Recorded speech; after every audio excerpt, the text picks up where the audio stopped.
13. 교재 연구, 미분과 적분. 개념 74. 에이포스 이론. 행동. 어떤 개념을 익히기 위해서는 우선 대상에 대한 변환을 적용해 보게 되는데, 이러한 낱낱의 변환을 행동이라고 한다. 과정. 대상에 대한 행동을 반복하면서 반성하는 가운데 그 행동이 내면화되어 하나의 정신적인 과정이 된다. 과정이란 행동이 내면화되면서 동일한 조작을 할 수 있는 정신적 구조가 생긴 상태를 말한다. 대상. 과정을 전체적으로 인식하기 시작하면서 과정은 대상화되어 하나의 대상이 된다. 스키마.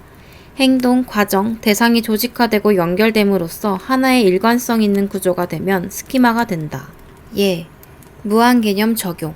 자연수를 1, 2, 3에서 시작하여 집합 n은 1, 2, 3으로 구성하는 것은 행동 단계이다. 이런 행동이 내면화된 가능적 무한의 단계는 과정에 해당한다.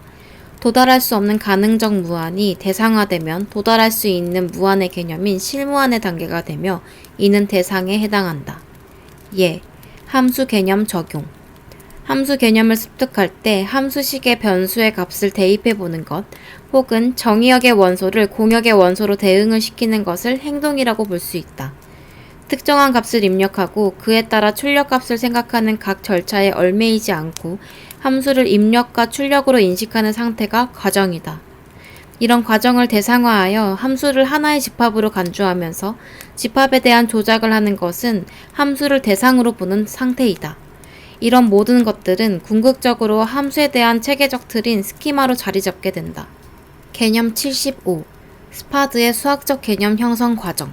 스파드는 수학 개념의 역사적 발달 과정을 분석한 후 수학적 정의와 표상에는 대상으로서의 구조적 방법과 과정으로서의 조작적 방법이 있으며 이 두 가지가 교대로 나타나면서 개념이 구성된다고 보았다.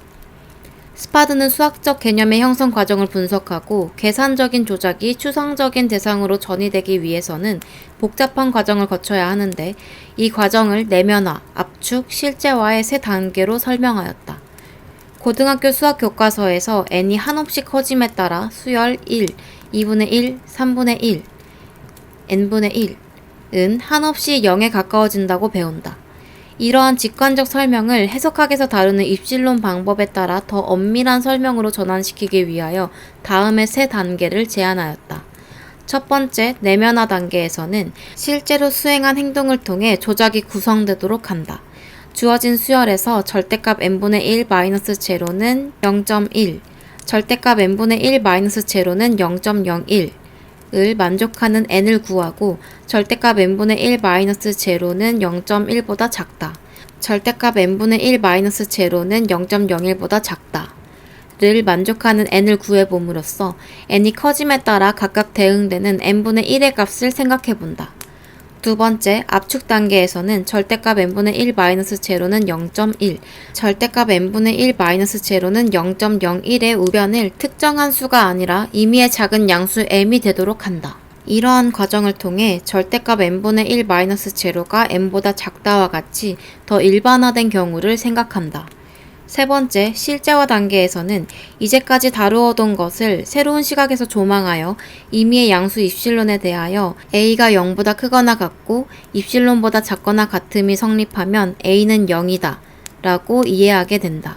이는 입실론을 이용한 엄밀한 이해로 연결되는 가교 역할을 한다. 개념 76. 역사 발생적 원리. 역사 발생적 원리 뜻. 수학을 발생된 것으로 파악하고 학습자가 학습 과정에서 수학의 발생을 경험하게 하려는 원리. 고전적 역사 발생적 원리와 현대적 역사 발생적 원리의 차이점.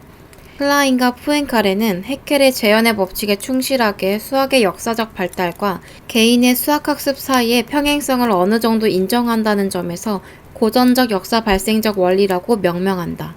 프로이덴탈은 역사 발생을 중요시하지만 역사적 발달 과정 그대로를 재현하는 것이 아니라 그것을 학습자의 현실적 문맥을 통해 재구성해야 한다고 주장한 점에서 다소 차이가 있다.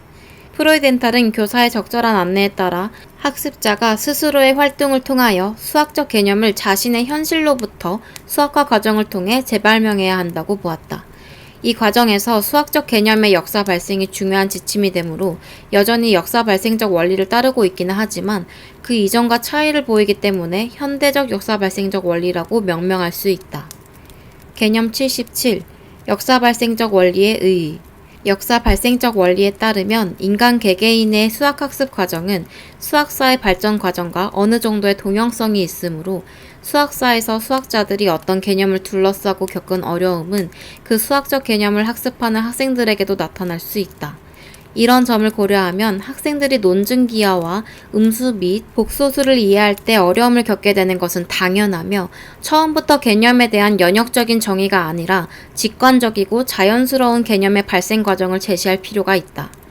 수학자들이 어떤 정리를 증명할 때에는 1차적으로 자연스럽고 의외적인 방법을 동원하지만 일단 증명이 되고 나면 더 간결하고 세련된 증명 방법을 찾게 된다. 그 결과로 더욱 강력하고 일반화된 정리를 얻게 되고 이런 과정을 거치면서 초기에 자연스러운 사고와는 점차 멀어지게 된다. 수학자들은 우아한 증명을 하는 단계를 지나 가능하면 적은 수의 공리로부터 많은 정리가 연역될 수 있는 논리적 구조를 구성한다. 이런 과정을 거쳐 형성된 수학을 최종적인 연역 체계로 제시하면 학생들이 이해하기 어려운 것은 당연하다. 이런 연역적 접근 방식은 학생들에게 수학이 소수의 공리로부터 출발하여 바로 정리를 이끌어내는 천재들에 의해 창안된 것이라는 생각을 갖게 한다. 수학의 연구는 초기부터 엄밀한 연역적 방식으로 이루어진 것이 아니라 발견 과정을 통해 귀납적으로 이루어져 왔으며 이런 점이 지도에 반영될 수 있도록 하기 위해 수학의 연역적 전개 양식이 아닌 발견적 양식을 재구성하는 것이 바람직하다. 개념 78. 수열의 극한. 직관적 정의와 형식적 정의. 첫째, 직관적 정의에서는 n이 변화함에 따라 an이 변화하는 함수의 종속적 관점을 취하는 데 반해 형식적 정의에서는 각 n에 대해 정해진 조건을 만족시키는 an이 존재한다는 식으로 함수의 대응적 관점을 취한다. 둘째, 직관적 정의에서는 독립변수 n이 커질 때 종속변수 an이 일정한 값에 가까워지는 동적인 특성을 지니는 데 반해 형식적 정의는 수열의 항들이 이미 존재한다고 가정하고 항들과 극한 사이의 관계를 보는 정적인 특성이 강하다. 셋째, 직관적 정의에서는 한없이 커지면 한없이 가까워진다는 표현에서 알 수 있듯이 항이 끝없이 계속된다는 가능적 무한을 기초로 한다. 그에 반해 형식적 정의는 수열이 무한하게 계속되지만 어느 순간 완결된 값을 갖는다고 생각하는 실무한 개념을 바탕으로 한다.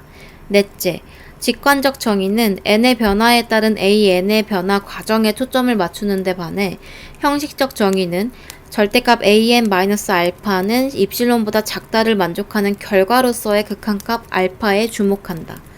또한 직관적 정의는 극한값을 발견하는 데 초점을 두고 있지만 형식적 정의는 발견한 수가 극한값임을 보증하는 데 초점을 맞춘다. 따라서 직관적 정의는 극한값을 계산하는 데 유용하고 형식적 정의는 극한값을 정당화하는 데 유용하다. 다섯째, 직관적 정의는 독립변수 n이 커지는 원인에 의해 종속변수 an이 알파에 가까워지는 결과를 생각하므로 논리적 전개의 순서가 원인에서 결과이다. 이에 반해 형식적 정의는 종속변수가 절대값 an-알파는 입실론보다 작다를 만족할 수 있도록 독립변수 n을 결정한다는 점에서 결과에서 원인의 역순서이다. 이처럼 수열을 입실론 n 방법으로 정의할 때에는 자연스러운 사고 방향을 역행하는 논리적인 반전이 뒤따라야 하므로 이해에 있어 어려움이 따른다. 개념 79. 역사 발생적 원리에 따른 미적분 지도. 역사 발생적 원리를 미적분 지도에 직접적으로 적용하려면 적분을 먼저 다루고 미분을 이후에 도입한 후 미적분학의 기본 정리에 의해 이 두 가지 개념을 연결짓는 식이 되어야 할 것이다. 그러나 이 도입 순서는 현실적으로 많은 어려움이 따른다. 적분의 경우 일반적인 방법이 존재하는 미분과 달리 함수식의 형태에 따라 적분 방법이 달라지기 때문에 미분에 비해 전반적인 난이도가 높다. 또한 미분의 역과정으로 적분을 도입하지 않을 경우 구분구적법으로 적분을 구해야 하는데 이 과정은 상당히 복잡하고 번거롭다. 이런 현실적인 이유로 우리나라의 교육과정 및 교과서뿐 아니라 대부분의 교재들은 미분을 먼저 도입하고 적분을 그 뒤에 배치한다. 이처럼 기본적인 전개는 미분에서 적분의 순서를 따르더라도 미적분학의 역사적 발생 과정을 염두에 두고 발생의 맥락이 드러날 수 있도록 지도하는 것이 필요하다. 우리 교육과정에서는 미분을 먼저 다루고 미분의 역연산으로 적분을 도입하기 때문에 미분과 적분의 역과정이라는 미적분학의 기본 정리가 큰 의미를 지니지 못하는 경향이 있다.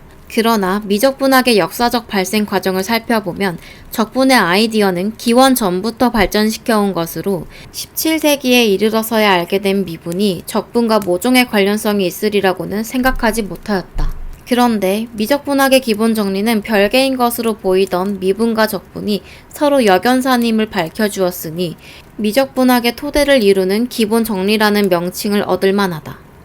개념 80. 접선 개념의 다중성. 기하적 접선 개념.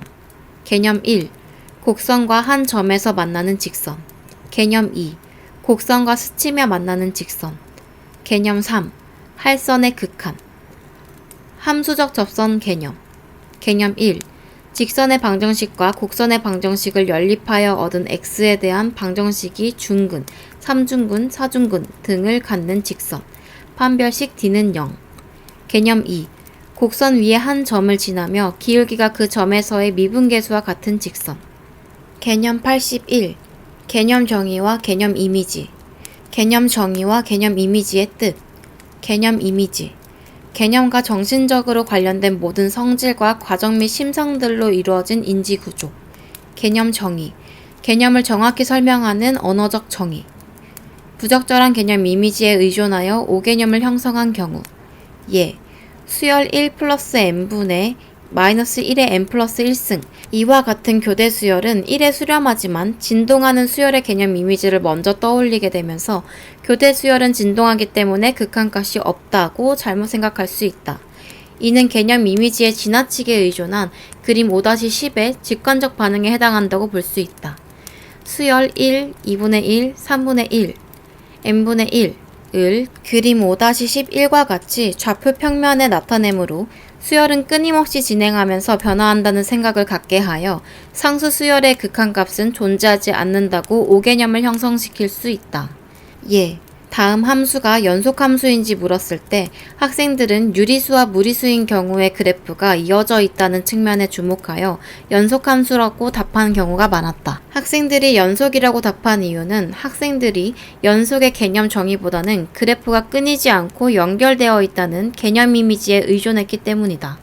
fx는 x, x는 유리수, 0, x는 무리수. 위의 함수는 x는 0에서 연속이지만 다른 점에서는 유리수인 경우와 무리수인 경우의 함수값이 다르므로 연속이 아니다. 무리수에서의 함수값은 0, 유리수일 때의 함수값은 fx는 x로 정의되므로 x는 0일 때의 함수의 극한값이 0이다. 따라서 이 함수는 x는 0에서 연속이다.